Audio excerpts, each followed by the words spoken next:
ई पाठशाला के YouTube channel पे आप सभी का स्वागत है। और मैं दीपक कुमार आज एक बार फिर से आप लोगों के लिए बायोलॉजी का अगला जो लेक्चर है वो लेकर के आया हूँ। और जैसा कि आप लोग जानते हैं कि पिछले क्लास में हम लोग बायोलॉजी पढ़ रहे थे और बायोलॉजी में पिछला जो हम लोग का लेक्चर था वो कोशिका के बारे में हम लोग देखे थे उसमें। और हम लोगों ने पिछले क्लास में कोशिका द्रव्य में जो भी संरचनाएं पाई जाती हैं जिन्हें हम लोग कोशिकांग कहते हैं या सेल ऑर्गेनल्स कहते हैं, उन सभी संरचनाओं के बारे में देख लिया था। और उसके बाद में जैसा कि मैंने बताया था, सबसे पहले जो हम लोग कोशिका का स्ट्रक्चर जब शुरू किए थे तो उसी समय हमने आप सभी को बताया था कि जो कोशिका है तो कोशिका को मुख्य रूप से हम लोग अध्ययन की सुविधा के लिए 3 भागों में बांट करके और अध्ययन करते हैं, जिसमें से 2 जो भाग थे वो हम लोगों ने कंप्लीट कर लिया है, पूरा कर लिया है। जिसमें से एक था आपका कोशिका झिल्ली, यानी कि जो कोशिका के बाहरी जो आवरण पाए जाते हैं, जिसमें हम लोग देखे थे कोशिका झिल्ली के बारे में। उसके बाद में जो है कोशिका भित्ति के बारे में देखे थे, जो कि पौधों में और आमतौर पे जो प्रोकैरियोटिक जो कोशिकाएं होती हैं तो उनमें पाए जाते थे। और उसके बाद में हम लोगों ने देखा था एक और कोशिका आवरण जिसको हम लोग ग्लाइकोकेलिक्स कहते थे। उसके बाद में जो दूसरा पार्ट था हमने बताया था आप सभी को, उसी को हम लोग कोशिका द्रव्य कहते हैं। और कोशिका द्रव्य में जो संरचनाएं पाई जाती हैं उनको कोशिकांग कहते हैं। तो ये पूरा का पूरा जो हम लोग का जो पार्ट था वो हम लोगों ने देख लिया है। आज का जो हम लोग का लेक्चर है इसमें जो सबसे अंतिम भाग है उसको हम लोग देखने वाले हैं, सबसे लास्ट पार्ट को देखने वाले हैं और उसी को हम लोग केंद्रक कहते हैं। ठीक है, तो आज का जो हम लोग का टॉपिक है वो क्या है जी? पहला नंबर, ये हम लोग का चैप्टर चल रहा है सेल। ठीक है, कोशिका हम लोग का चैप्टर चल रहा है, कोशिका या सेल। ठीक है, ये हम लोग का चैप्टर है।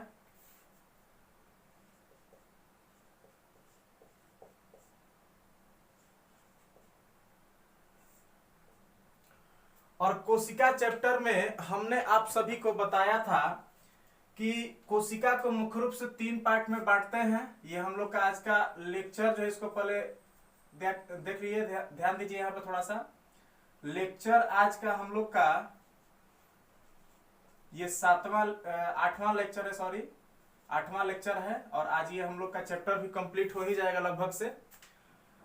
हमने बताया था कि जो कोशिका की संरचना होती है उसमें मुख्य रूप से 3 जो भाग हैं उनके बारे में पढ़ना होता है, जिसमें से एक था आपका कोशिका झिल्ली या कोशिका का जो आवरण था वो, और उसके बाद में दूसरा भाग था कोशिका द्रव्य, और तीसरा जो भाग था उसी को हम लोग केंद्रक कहते हैं।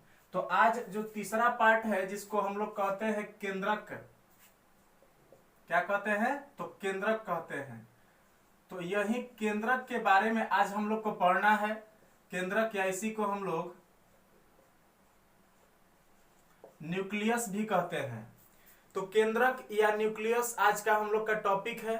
और इसके बारे में सबसे पहले हम लोग जो है ये समझने का प्रयास करेंगे कि आखिर केंद्रक क्या होता है। सबसे पहली चीज कि हमको ये जानना है कि केंद्रक होता क्या है, और उसके बाद में जो दूसरा हम लोग इसके बारे में जो चीज समझने वाले हैं वो है कि आखिर इसकी संरचना कैसी होती है।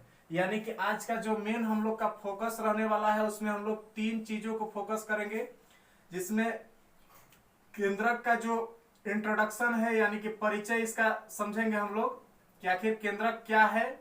इसके बाद में इसकी संरचना को देखेंगे, केंद्रक की संरचना को देखेंगे।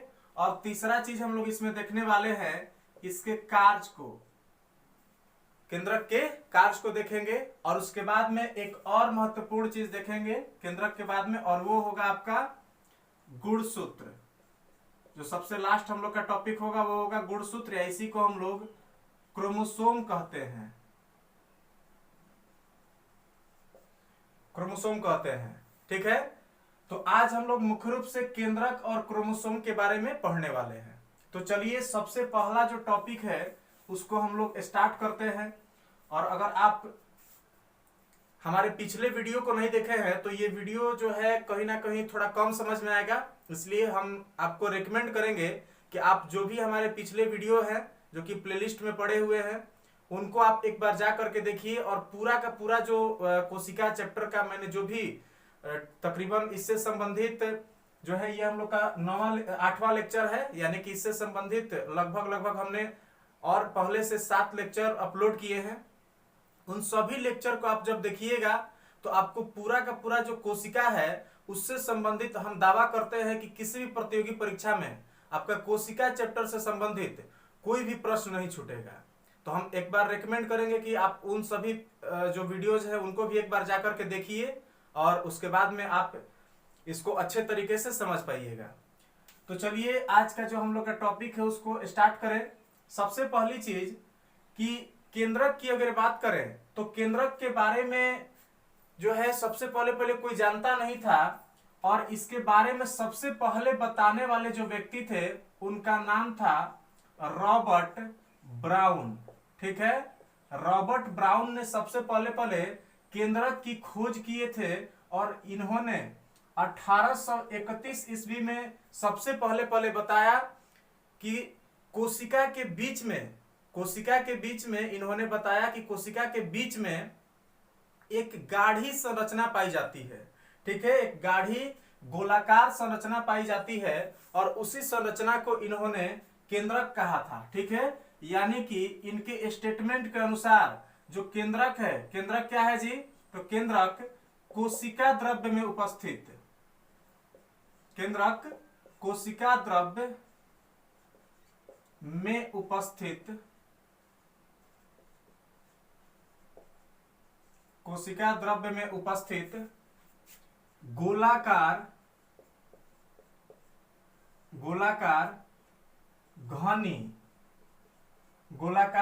घनी और दोहरी झिल्ली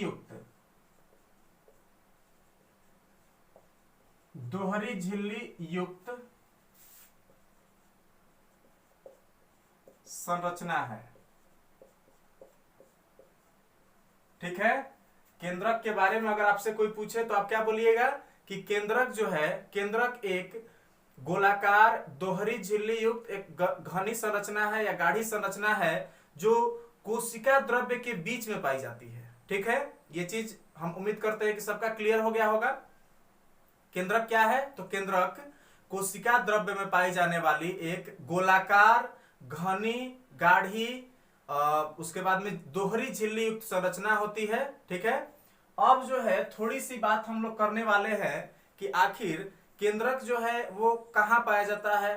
तो सबसे पहली चीज आपको ध्यान देना है कि आमतौर पे अगर देखा जाए तो ये लगभग से सभी कोशिकाओं में पाई जाती है। केंद्रक जो है ये लगभग से सभी कोशिकाओं में पाए जाते हैं, लेकिन कुछ ऐसे भी कोशिका हैं जिनमें कि केंद्रक अनुपस्थित होता है और वैसी कोशिकाएं हमारे शरीर में भी है। तो आपको जरूर इसके बारे में उत्सुकता होगी कि भाई कौन सी कोशिका है जिसमें कि केंद्रक ही नहीं रहेगा। तो ध्यान दीजिए, जो हमारे शरीर में आरबीसी होता है जिसको हम लोग रेड ब्लड सेल्स या रेड ब्लड कार्पस कहते हैं या लाल रक्त कोशिका कहते हैं, तो उसमें जो केंद्रक है ये अनुपस्थित रहता है। ठीक है, यानी कि केंद्रक किसमें नहीं पाया जाएगा? तो हमारे शरीर की जो आरबीसी है, तो आरबीसी में केंद्रक नहीं पाया जाता है, जबकि कुछ ऐसी कोशिकाएं होती हैं जिनमें कि केंद्रक जो है एक से अधिक पाए जाते हैं। तो एक से अधिक अगर हम लोग केंद्रक वाले कोशिकाओं की बात करें तो जैसे कि आप एक नाम सुने होंगे, सूक्ष्मजीव है, प्रोटोजोआ है एक प्रकार का, जिसे हम लोग पैरामीशियम कहते हैं। ठीक है, और पैरामीशियम की अगर बात करें तो पैरामीशियम में केंद्रक की संख्या 2 होती है, जिसमें से एक को हम लोग लघु केंद्रक कहते हैं। ठीक है, एक को लघु केंद्रक और दूसरे को गुरु केंद्रक कहते हैं। एक को लघु केंद्रक कहते हैं और दूसरा वाला को क्या बोलते हैं? तो दूसरा वाला को गुरु केंद्रक कहते हैं। लघु केंद्रक जो है, लघु केंद्रक को हम लोग माइक्रोन्यूक्लियस भी कहते हैं। ठीक है, और इसको हम लोग मैक्रोन्यूक्लियस कहते हैं। हम उम्मीद करते हैं कि इतना बात सबको समझ में आ गया होगा। केंद्रक जो है, केंद्रक सब में एक समान नहीं होते हैं। कुछ कोशिकाएं ऐसी होती हैं जिनमें सिर्फ और सिर्फ एक केंद्रक पाया जाता है, और कुछ कोशिकाएं ऐसी होती हैं जिनमें कि एक से अधिक भी केंद्रक पाए जाते हैं, और कुछ कोशिकाएं ऐसी होती हैं जिनमें बिल्कुल केंद्रक नहीं पाया जाता है, और जिसमें नहीं पाया जाता है वो यहाँ पे हम लिखे हुए हैं, आरबीसी में जो है वो केंद्रक नहीं पाया जाता है। इसके बाद में और अगर थोड़ी सी हम लोग केंद्रक के बारे में बात करें तो आपको ध्यान देना है कि कुछ ऐसी कोशिकाएं होती हैं जिनमें केंद्रक जो है वो वास्तविक नहीं होते हैं, झिल्ली युक्त नहीं होते हैं। और ऐसी कोशिकाओं की अगर हम बात करें तो आपको पता होगा, पिछले क्लास में हम बताए भी हैं आप सभी को कि जो प्रोकैरियोटिक कोशिकाएं होती हैं, ठीक है, प्रोकैरियोटिक, तो प्रोकैरियोटिक कोशिकाओं में आभासी केंद्रक पाया जाता है, ठीक है, आभासी केंद्रक पाया जाता है। ध्यान देना है, प्रोकैरियोटिक जो कोशिकाएं होंगी, जो सूक्ष्मजीवों की कोशिकाएं होंगी, तो उनमें क्या होगा, उनमें आभासी केंद्रक पाया जाता है, ठीक है। और वहीं अगर हम लोग यूकैरियोटिक कोशिकाओं की बात करें, यूकैरियोटिक अगर कोशिकाओं की बात करें तो इसमें आपको ध्यान देना है कि जो भी यूकैरियोटिक कोशिकाएं होंगी उनमें वास्तविक केंद्रक पाया जाएगा, ठीक है। उनमें कौन सा केंद्रक पाया जाएगा, तो वास्तविक केंद्रक पाया जाएगा। हम उम्मीद करते हैं कि यह बात आपको समझ में आ गया होगा। एक बार फिर से रिवाइज करते हैं। केंद्रक की खोज किसने की, तो रॉबर्ट हुक ने किया था 1831 ईस्वी में। उसके बाद में केंद्रक क्या है, तो केंद्रक कोशिका द्रव्य में पाई जाने वाली दोहरी झिल्ली युक्त गोलाकार गाढ़ी संरचना होती है, ठीक है। उसके बाद में केंद्रक जो है, केंद्रक किसमें नहीं पाया जाता है, तो आपको यहाँ पे एग्जांपल दिए हुए हैं, आरबीसी। कुछ कोशिकाओं में केंद्रक नहीं पाए जाते हैं, कुछ कोशिकाओं में 2 केंद्रक पाए जाते हैं, और उसमें एग्जांपल मैंने यहाँ पे दिया हुआ है पैरामीशियम। पैरामीशियम में जैसे कि मैंने बताया कि इसमें एक लघु केंद्रक पाया जाता है और एक गुरु केंद्रक पाया जाता है, तो इस तरह से इसमें 2 केंद्रक हो गए। उसके बाद में कुछ कोशिकाएं ऐसी होती हैं जिनमें आभासी केंद्रक पाए जाते हैं, और मैंने बताया कि जो भी प्रोकैरियोटिक कोशिकाएं होंगी, जो भी मोनेरा फाइलम में रखे गए जीवों की कोशिकाएं होंगी, तो उन सभी कोशिकाओं में आभासी केंद्रक पाए जाएंगे, यानी कि वो रियल जो है न्यूक्लियस नहीं होंगे, आभासी होते हैं। वहीं अगर हम लोग यूकैरियोटिक कोशिकाओं की बात करें तो उसमें वास्तविक केंद्रक पाए जाते हैं, ठीक है। तो चलिए, हम उम्मीद करते हैं कि ये बात सबको समझ में आ गया होगा। अब जो है हम लोग थोड़ी सी बात करने वाले हैं केंद्रक की संरचना के बारे में, ठीक है।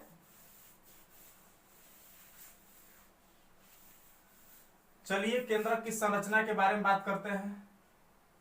ध्यान दीजिए, जैसा कि मैंने बताया कि केंद्रक जो है, केंद्रक आमतौर पे गोलाकार संरचना वाला होता है, ठीक है। गोलाकार संरचना वाला कोशिकांग होता है, जैसा कि जो है थोड़ा सा गोल नहीं बन पाया पूरी तरह से, उसको ध्यान दीजिएगा, लेकिन फिर भी आपको ध्यान देना है कि ये जो है गोलाकार ही होते हैं आमतौर पे। और जैसा कि मैंने बताया कि केंद्रक जो है ये दोहरी झिल्ली युक्त होते हैं, ठीक है। तो सबसे पहली चीज आपको ध्यान देना है कि केंद्रक कैसे होंगे जी, तो केंद्रक दोहरी झिल्ली युक्त कोशिकांग होते हैं, ठीक है। दोहरी झिल्ली युक्त संरचना होते हैं, और ये कहां पाए जाते हैं, तो ये कोशिका द्रव्य में पाए जाते हैं। चलिए ध्यान दीजिए, ये आपका केंद्रक हो गया, और ये कैसा है, तो डबल जो है मेम्ब्रेन वाला है, दोहरी झिल्ली वाला संरचना है। इसमें सबसे पहली चीज, अगर हम लोग केंद्रक की संरचना की बात करें, केंद्रक की अगर संरचना की बात करें, स्ट्रक्चर ऑफ न्यूक्लियस,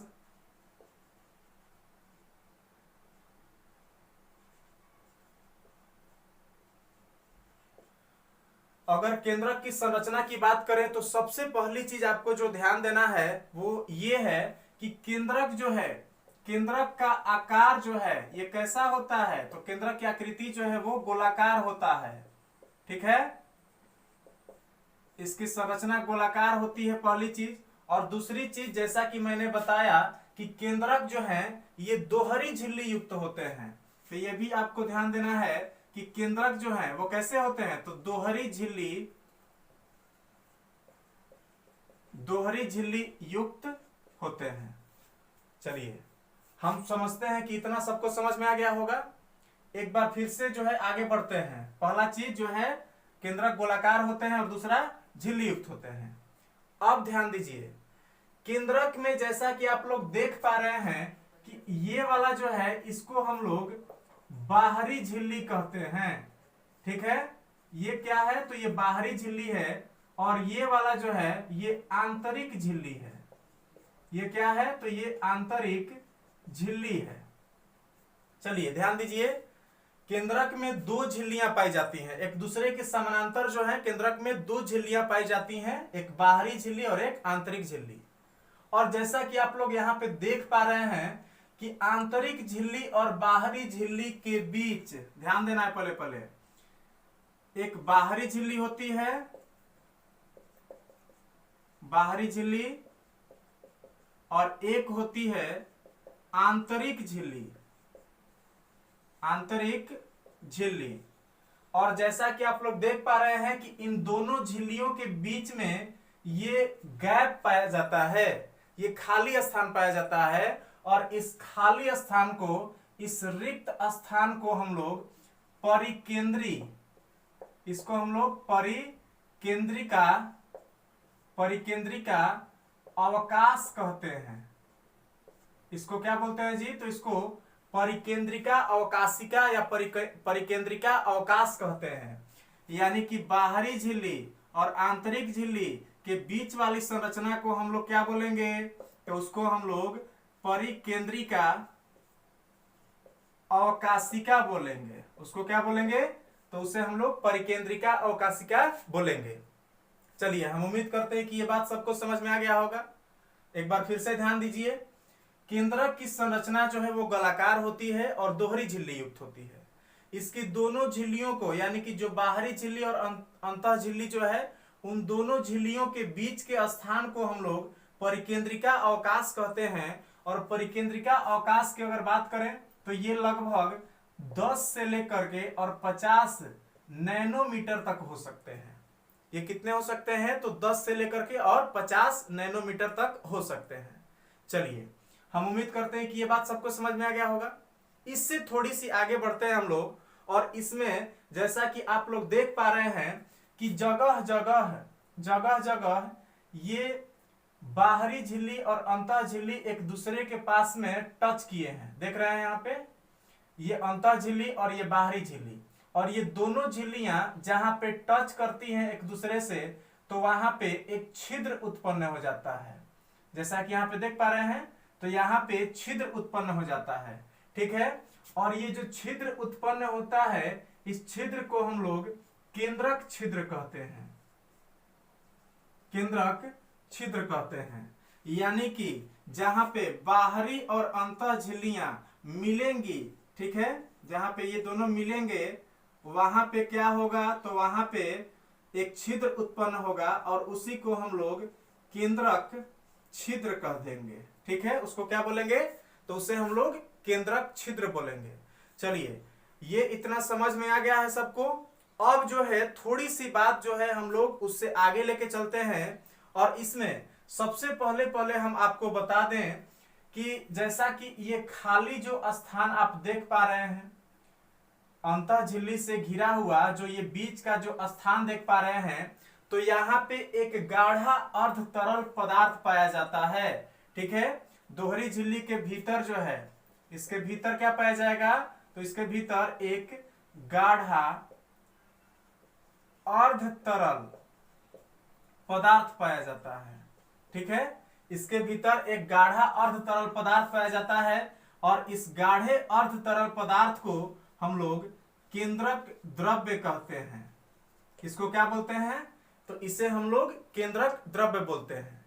यानी कि केंद्रक झिल्ली के भीतर पाए जाने वाले, या केंद्रक के भीतर पाए जाने वाले अर्ध तरल पदार्थ को, गाढ़े अर्ध तरल पदार्थ को हम लोग क्या कहते हैं, तो उसे हम लोग केंद्रक द्रव्य कहते हैं। उसे क्या बोलते हैं, तो उसे केंद्रक द्रव्य कहते हैं।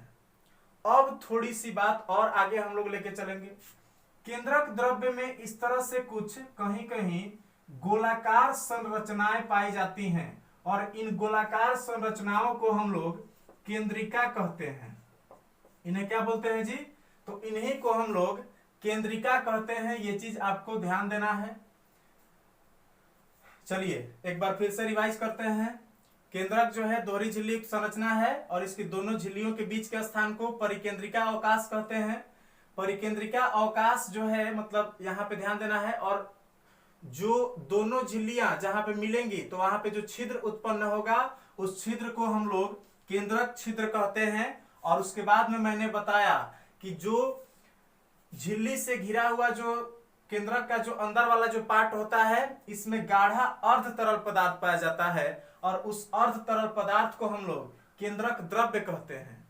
और केंद्रक द्रव्य के भीतर गोलाकार सूक्ष्म संरचनाएं पाई जाती हैं और इन संरचनाओं को हम लोग केंद्रिका कहते हैं। ठीक है, केंद्रक द्रव्य के भीतर जो है, केंद्रक द्रव्य में क्या पाया जाएगा इसके भीतर?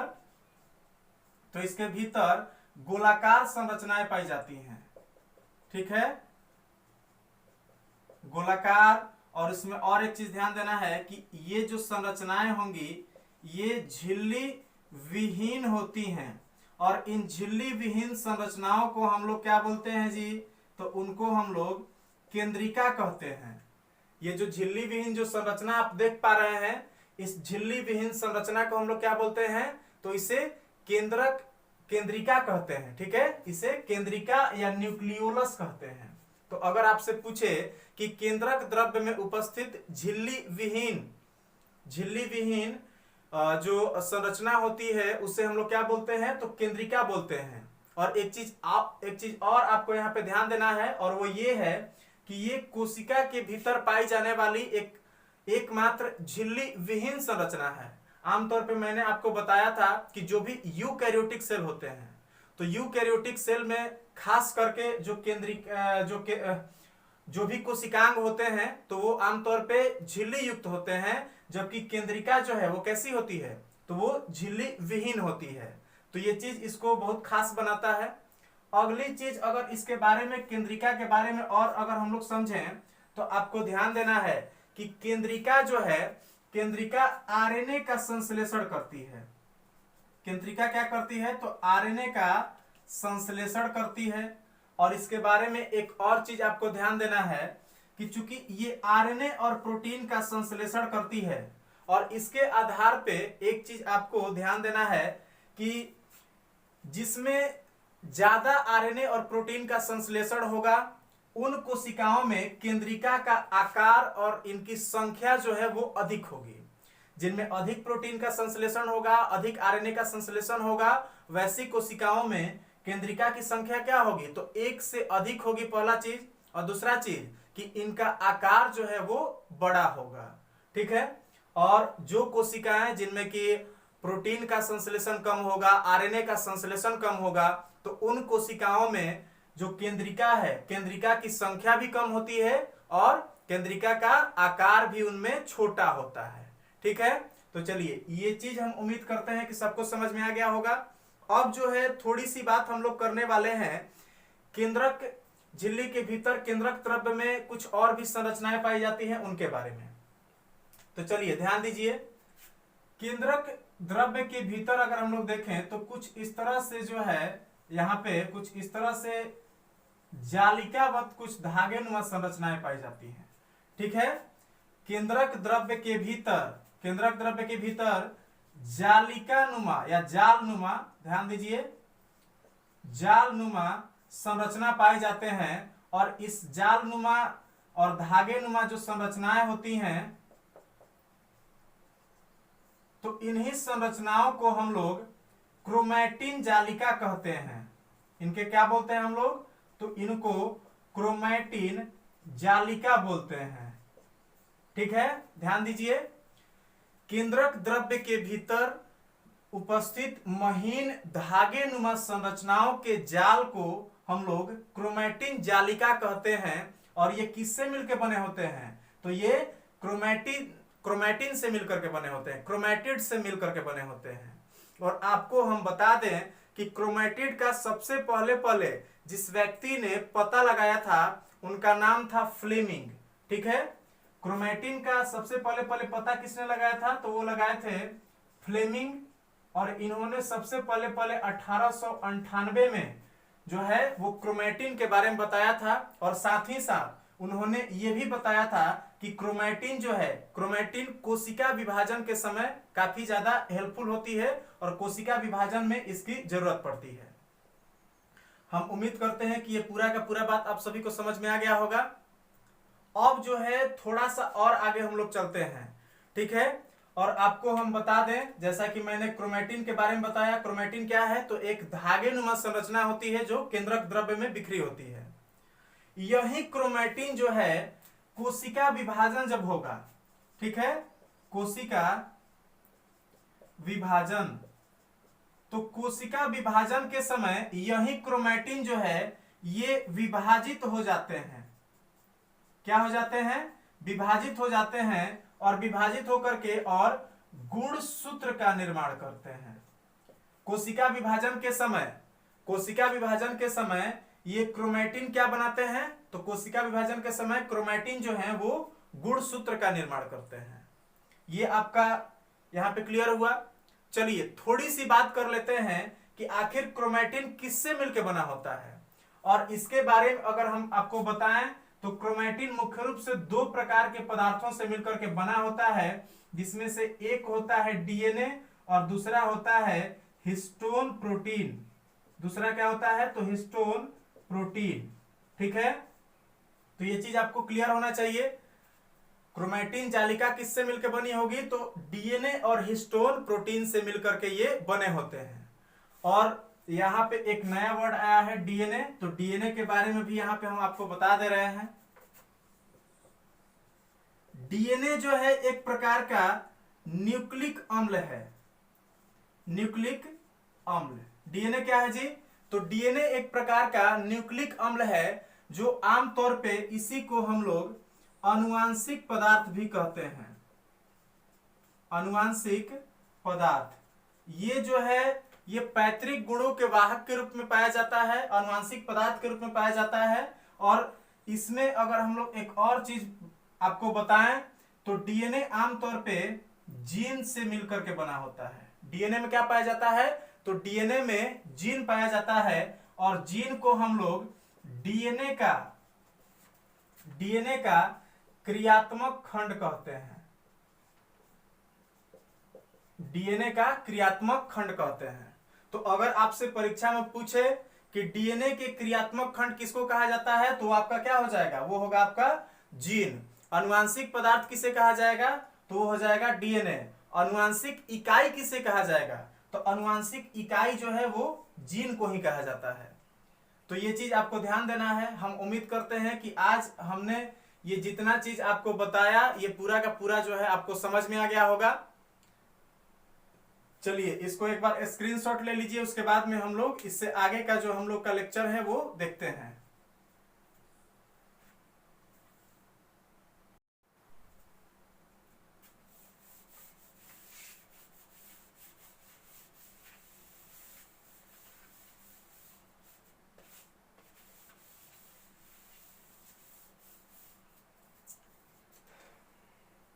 चलिए अब जो है हम लोग जो अगला हम लोग का टॉपिक था गुणसूत्र, तो उसके बारे में देखने वाले हैं, ठीक है।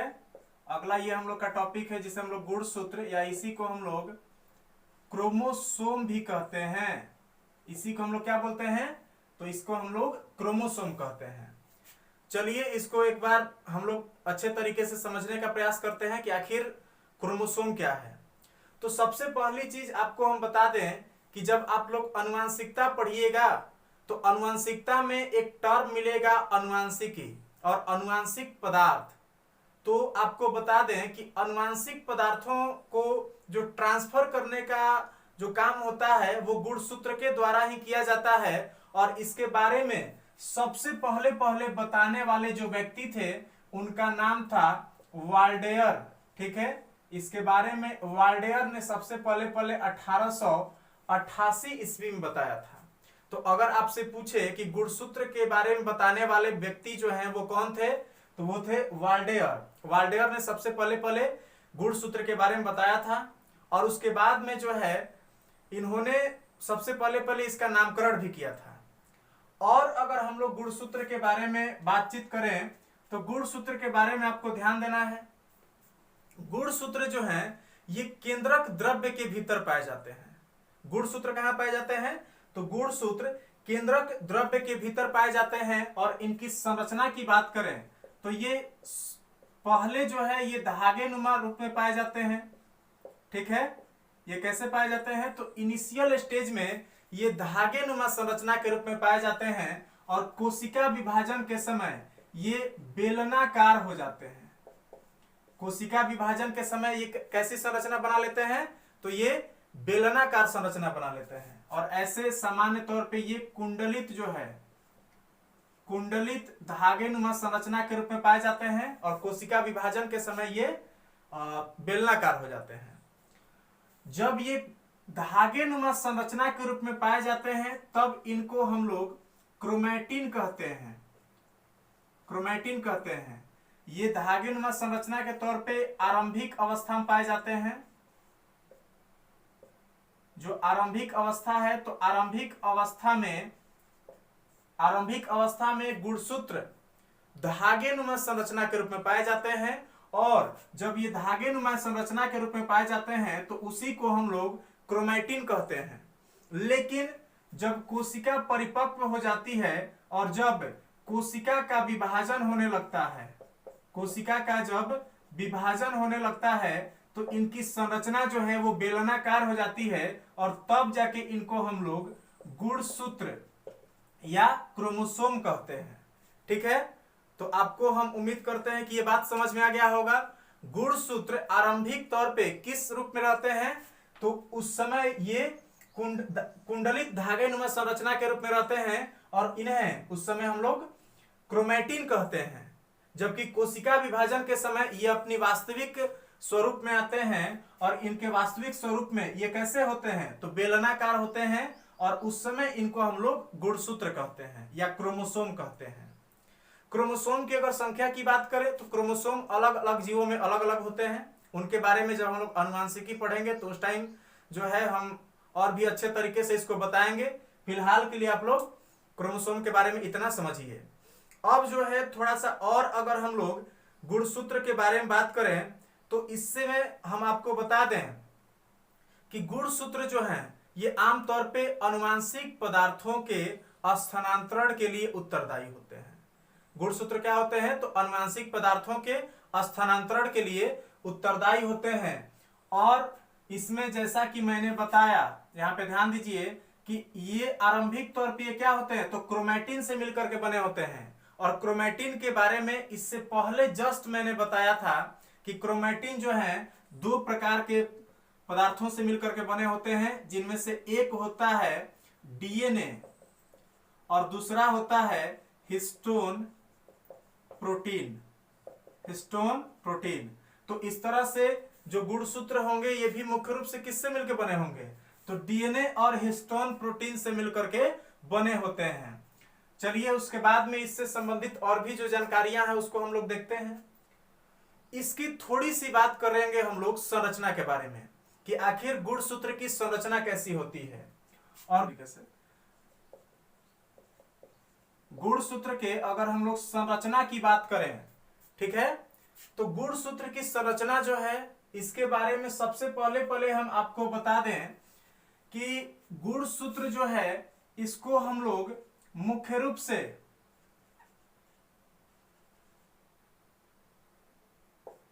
गुणसूत्र को मुख्य रूप से हम लोग उसकी संरचना को 3 भागों में बांटते हैं, जिसमें से एक जो पार्ट है उसको हम लोग पेलिकल कहते हैं,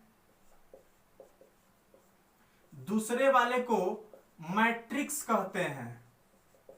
फर्स्ट पेलिकल, सेकंड आपका हो जाएगा मैट्रिक्स और जो थर्ड होता है उसी को हम लोग क्रोमैटिड कहते हैं।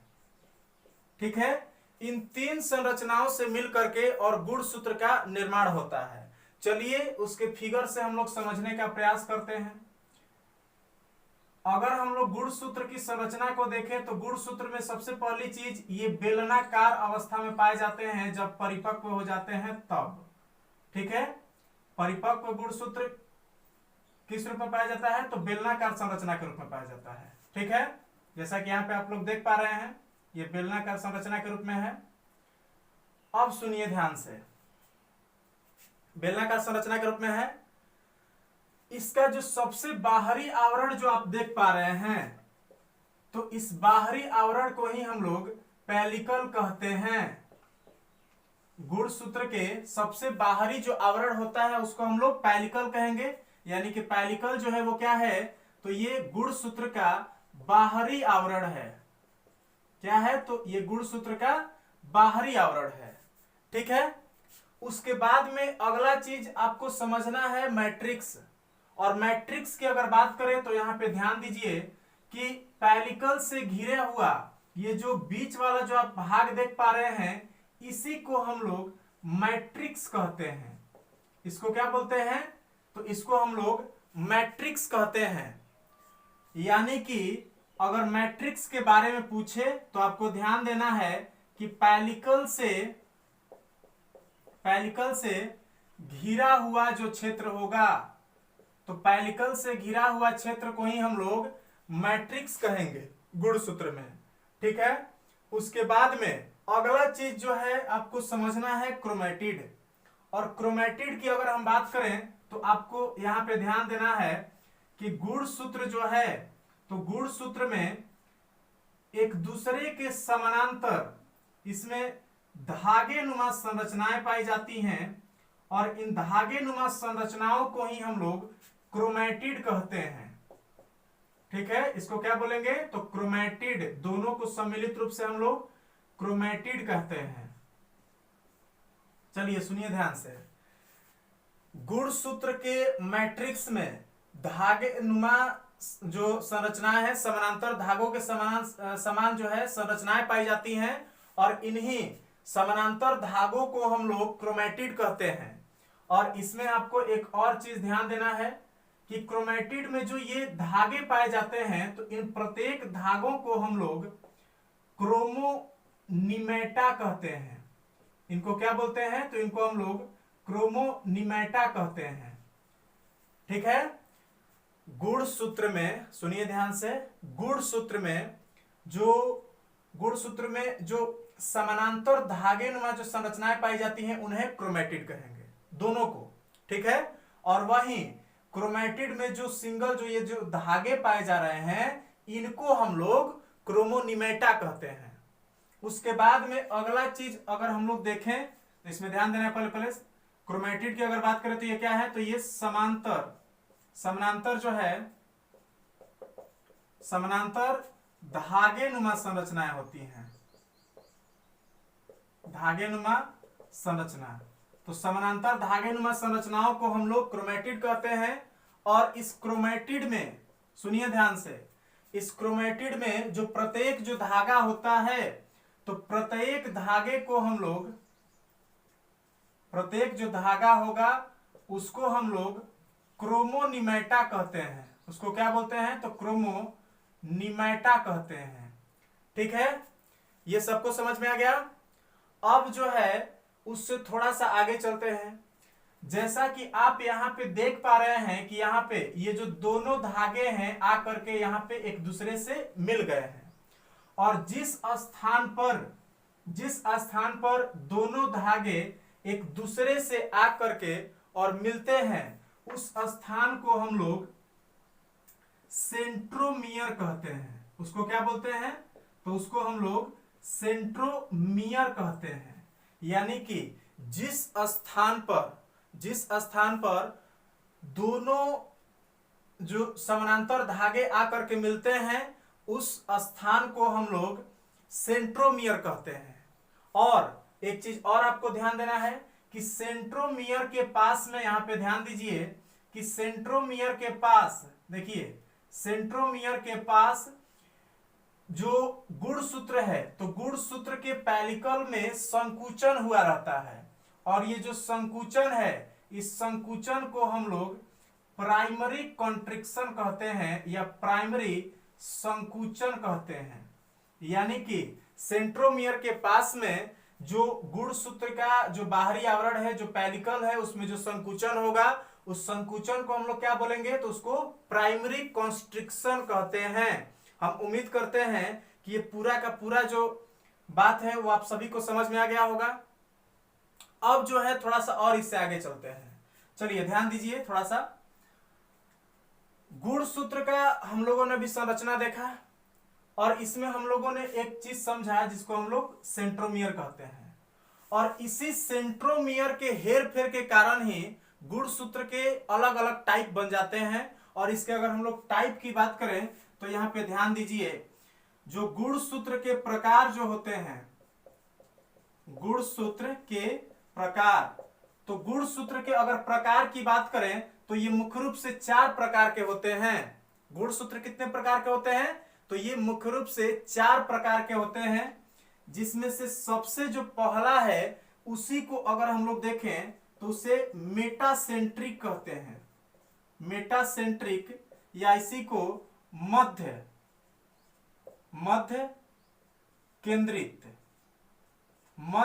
केंद्रित या मेटासेंट्रिक हम लोग कहते हैं। दूसरा जो होता है, दूसरा को हम लोग सब मेटासेंट्रिक कहते हैं। सब मेटासेंट्रिक, ठीक है। पहला आपका मेटासेंट्रिक, दूसरा सब मेटासेंट्रिक, और इसको हम लोग हिंदी में उप मध्य केंद्रित कहते हैं, उप मध्य केंद्रित। और तीसरा अगर हम लोग बात करें तो उसे हम लोग एक्रोसेंट्रिक कहते हैं। एक्रोसेंट्रिक कहते हैं इंग्लिश में, और एक्रोसेंट्रिक को हम लोग हिंदी में अग्र बिंदुक, ठीक है, अग्र बिंदुक गुणसूत्र कहते हैं या क्रोमोसोम कहते हैं। वहीं अगर हम लोग चौथे अगर टाइप की बात करें तो वो होता है आपका फिबोसेंट्रिक या इसी को हम लोग टिलोसेंट्रिक भी कहते हैं। और फिबोसेंट्रिक की अगर बात करें तो इसको हम लोग हिंदी में अंत केंद्रित कहते हैं, अंत केंद्रित। और थोड़ी सी बात जो है इनके बारे में भी समझ लेते हैं। मुख्य रूप से गुणसूत्र जो है वो सेंट्रोमियर की उपस्थिति के आधार पर 4 प्रकार के होते हैं, जैसा कि मैंने लिखा है, मेटासेंट्रिक, सब मेटासेंट्रिक, एक्रोसेंट्रिक, फिबोसेंट्रिक, ठीक है। और इसमें अगर इनकी संरचना को देखें तो आप ध्यान दीजिए, जो मेटासेंट्रिक है इसमें सबसे पहली चीज कि इसमें जो सेंट्रोमियर रहेगा तो वो सेंट्रोमियर बिल्कुल बीच में रहेगा। यानी कि जो मेटासेंट्रिक है, मेटासेंट्रिक में सेंट्रोमियर ठीक बीच में होगा, आपको ध्यान देना है। मेटासेंट्रिक में जो सेंट्रोमियर रहेगा वो कहां रहेगा, तो गुणसूत्र के ठीक बीचों बीच में रहेगा, तो उसे हम लोग मेटासेंट्रिक कहेंगे। वहीं अगर हम लोग सब मेटासेंट्रिक की बात करें तो इसमें ध्यान देना है कि इसमें जो गुणसूत्र का जो सेंट्रोमियर रहेगा वो बीच से थोड़ा माने हट के रहेगा, यानी कि बीच से थोड़ा हट के रहेगा, बीच से थोड़ा हट के जिसमें रहेगा सेंट्रोमियर, उसे हम लोग सब मेटासेंट्रिक क्रोमोसोम या उप मध्य केंद्रित गुणसूत्र कहते हैं। वहीं अगर एक्रोसेंट्रिक की बात करें तो इसमें ध्यान दीजिए, इसमें जो सेंट्रोमियर रहेगा वो सीधे एकदम आपका जो है ऊपर की ओर रहेगा, और अगर अंतः केंद्रित की बात करें तो इसमें सीधे एकदम लास्ट में सबसे अंत में रहेगा, ठीक है। तो उसे हम लोग फिबोसेंट्रिक या टिलोसेंट्रिक कहते हैं। तो ये चीज हम उम्मीद करते हैं कि आप सभी को समझ में आ गया होगा। उसके बाद में एक और चीज ध्यान दीजिए कि गुणसूत्र का जो सबसे जो शीर्ष होता है, सबसे शीर्ष वाला जो भाग होता है गुणसूत्र का, तो इसे हम लोग टीलोमियर कहते हैं, टीलोमियर कहते हैं, ठीक है। तो इस तरह से ये आपका गुणसूत्र का संरचना रहा जो हम लोगों ने अभी पढ़ा।